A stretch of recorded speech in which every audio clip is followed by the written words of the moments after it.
So here I am, attempting to start a healthy discussion on the Hall of Fame, and what do our friends at Blizzard do? Announce nerfs to Raza and patches.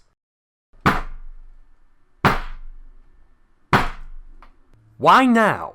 Why not, I don't know, a year ago? Did you just like watching us squirm, you sadistic video game company? Greetings, and welcome to Hearthstone Theory. Any day now, Blizzard will announce the new additions to the Hall of Fame, where classic cards go to die. It's possible that there will be no new additions, but the odds of that are relatively slim. I decided it would be worth my 2 non-existent cents, because I'm penniless, that was the joke, to examine the classic set and say which cards I believe will get the boot. If you have seen my previous video on Ice Block, then you'll know why I'm not considering it for this video. You can check out that video if you would like to see why I don't believe that card should be in the Hall of Fame.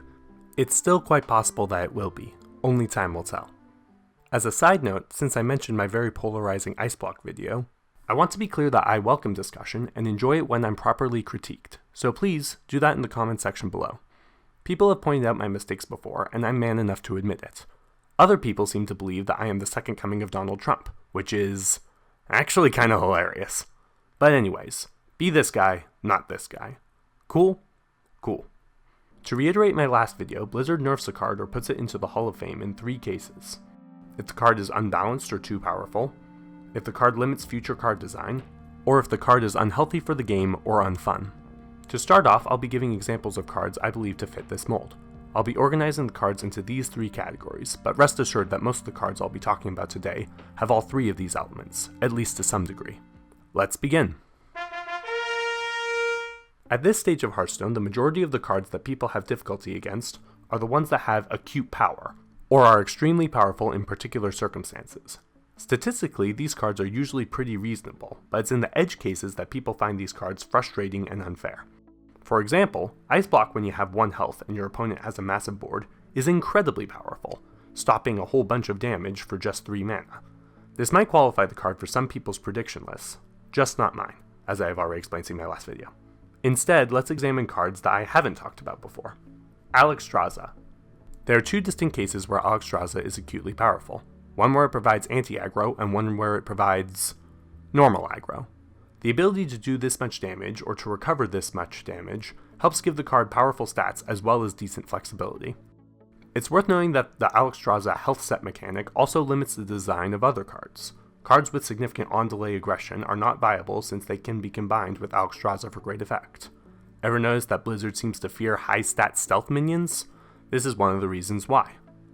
Another card that Griparian has made me consider is Divine Favor. Most aggressive decks are beatable if, as a control player, you respond to threats efficiently and by keeping cards in your hand.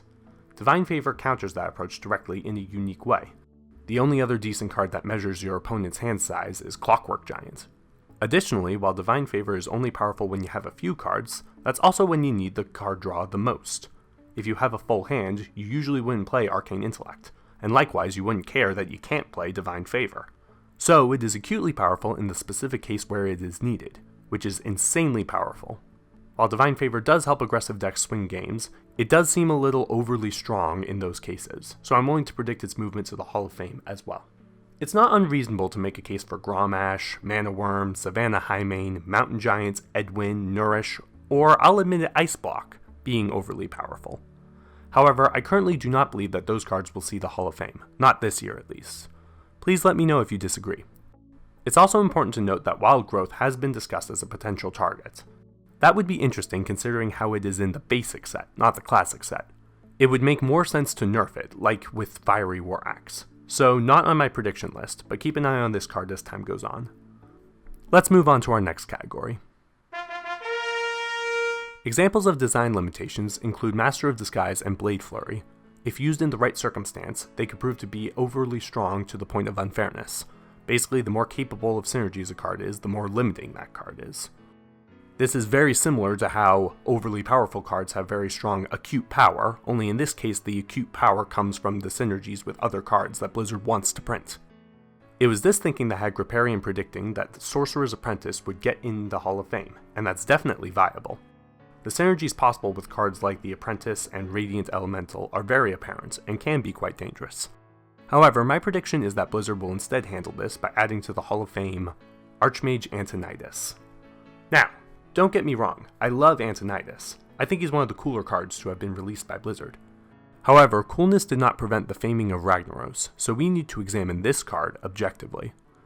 We've seen often these days how Antonidas is the key to an infinite damage engine, using Sorcerer's Apprentices to create an infinite loop. It's perfectly reasonable to blame Sorcerer's Apprentice for this situation, since that card creates the power and flexibility boost on each of the fireballs Antonidas produces. The reason I advocate against Antonidas instead is because that minion refunds the card, which most cards are unable to do. Plenty of effects exist in the game that create 0 mana cards, but cards that can replace themselves or create loops have often been treated with care and consideration by Blizzard. Gadgetzan Auctioneer is another example of a card that generates cards, albeit from drawing them. When an Auctioneer is in play, 0 mana cards literally have infinite power, since the cost is nothing, until you run out of cards in your deck, but that is a story for another time. It's this identical manner in which the Auctioneer and Antonidas refresh cards that leads me to believe that they'll be too limiting on card design in the future, and thus lead to their faming. Now we have cards that are too strong and cards that are too synergistic, but there's one final category to consider. Last year, Power Overwhelming, Conceal, and Ice Lance were put away due to the nature in which they could be unfun. Conceal for creating a lack of interaction between opponents, and the other two for ending games too suddenly. Now I know that those cards also counted for our other categories, but in the end the cards were put away because they made the game less enjoyable. That's the point of all nerfs when you get down to it. Now everyone has a different opinion about which cards are unfun, so I'm going to touch upon what I believe to be unfun about the game. You can let me know if there are other cards that you don't appreciate down in the comments. Oh, look, someone left an Ice Block here. Odd, because Ice Block is definitely a super fun and interesting card to play against, and you'd have to be insane to believe otherwise.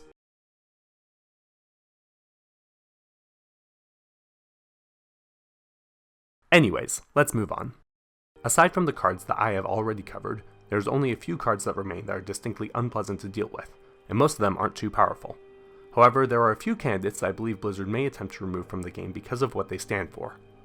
2 years ago, Arcane Golem and Ironbeak Owl received nerfs. We'll cover the Owl in a moment, but in the case of Arcane Golem, quote Blizzard, charge is an ability we've learned to use sparingly. Arcane Golem has been a staple in many aggressive and one-turn kill combo decks, and its drawback is rarely relevant. A drawback with little relevance? A staple in aggressive and OTK decks? To anyone who's heard of the card Leroy Jenkins, this should all sound pretty familiar. The charge effect is powerful since the bonus aggression can quickly end games, and the minion attached to it can easily receive buffs such as Cold Blood or Blessing of Kings.